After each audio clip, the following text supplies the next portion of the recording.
Now, one of the reasons, Amy, you're here is I've heard from multiple people, you have to have Revel. You have to feature Revel on the podcast. It is deserving of being, lifted and celebrated because of I think it's the community that you've built over there in Lakeside. Agree.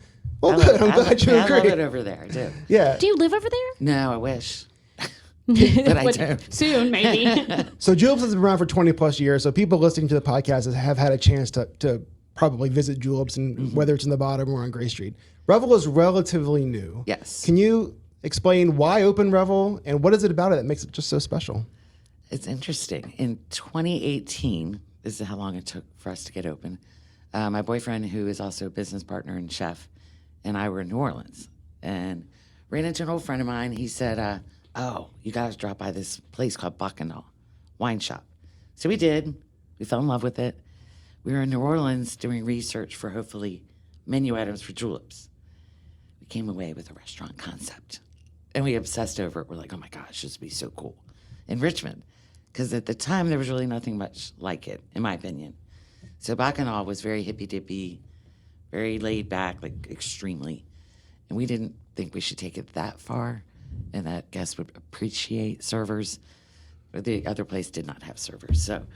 Did you just pick up your food when they put it out, like at Bacchanal? Like, is it just like, here it is, come get it? That's the way it was at Bacchanal. They'd find your number at the table and bring your food. Oh, nice. So we didn't get that casual. So we have actual real full service. But the food is European inspired, and it's much small plates. Mm-hmm. So chef was having a hard time creating the menu when it finally came time. I said, why are you having a hard time? He was just thinking about the neighborhood. And I said, oh, make a menu the way we like to eat. So that's what he did. It evolved over the last 2 years. We've changed things some to fit the neighborhood.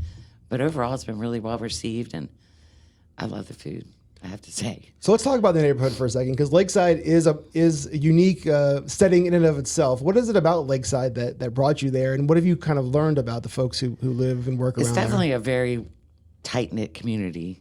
They all stick side by side. They're all really friendly. And it's been fun because people actually thank me for opening over there. I'm like, wow, you're welcome. But the reason we opened there is, one, yes, we like the neighborhood very much. But secondly, we really wanted to find a space that had a yard in the back, because that's why we fell in love with Bacchanal, because it had a big backyard. So we've been working on that slowly but surely. We have a deck out there now and pretty lights. So you can eat outside? Mm-hmm. Okay, I have not done that. yeah. Hope he doesn't make it past the bar very often. No, I mean, and she knows that. The last time she saw me, I was at the bar, so that was unsurprising. This is like a secret little thing. There is a patio at Revel that no one is talking about. You are because correct, they want to no one sits keep back it there. They want to keep it to know. themselves, Lakesiders. Yep. They're keeping it all to themselves. Oh, And we allow dogs, so it's perfect for And it's puppy families. friendly? Yep. Oh, Inside gosh. and out. How many seats are back there? 40. 40? Mm-hmm. This is incredible. Not a tiny patio. That's like a little lounge area on the top.